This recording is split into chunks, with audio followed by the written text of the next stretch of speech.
Rascal.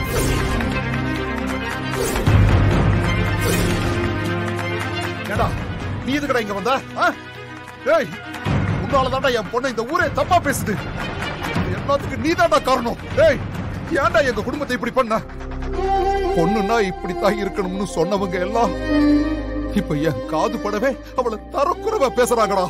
உன்னால இப்ப என் பொண்ணோட மான மரியாதை எல்லாமே போச்சுடா.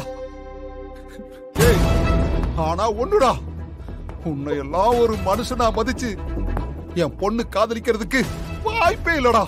ஏய், அவ என்ன காரணத்துக்காக அப்படி சொன்னா, ஏன் இப்படி எல்லாம் நடந்துச்சுன்னு மரியாதையா உண்மையை சொல்லிரு. சொல்றா.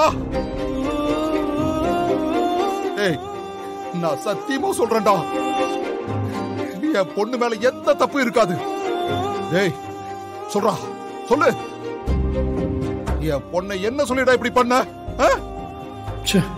நம்ம யோசிக்காம பண்ண ஒரு காரியம் அந்த இந்துவோட குடும்பத்தையும் இந்த நிலைமைக்கு ஆக்கிடுச்சு. சொல்றா, என்ன சொல்லி இப்படி பண்ண?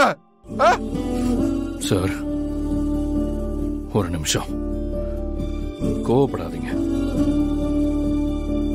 முதல்ல என் சட்டையில இருந்து கையெடுங்க.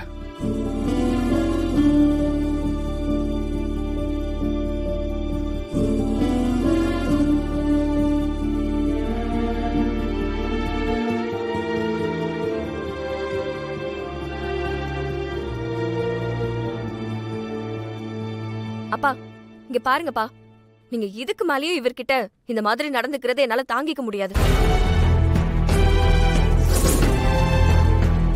இப்படி பண்றத முதல்ல நிறுத்துங்க. என்னடா அதிசயமா இருக்கு, இவன் நமக்கு சப்போர்ட் பண்ணி பேசி பார்த்ததே இல்லையே, ஏன் இப்படி எல்லாம் பேசுறா?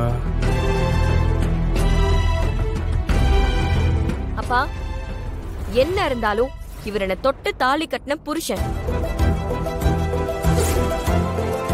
இவரு நீங்க சட்டையை புடிச்சு பேசுறது ரொம்ப தப்பு. என் கூட பிறந்த அக்காவுக்கு உடம்பு சரியில்லைன்னு கேள்விப்பட்டதும் தாங்கிக்க முடியாம நான் ஓடி வந்துட்டேன். எனக்காக தான் அவர் என் கூட வந்திருக்காரு. நீங்க இவரை போய் சட்டையை புடிச்சா என்ன அர்த்தம்?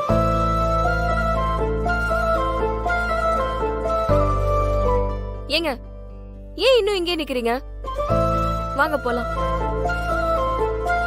அக்கா, உடம்ப பாத்துக்கோ, அப்பாவையும் பாத்துக்கோ. நான் கிளம்புறேன். நான் வரேன்.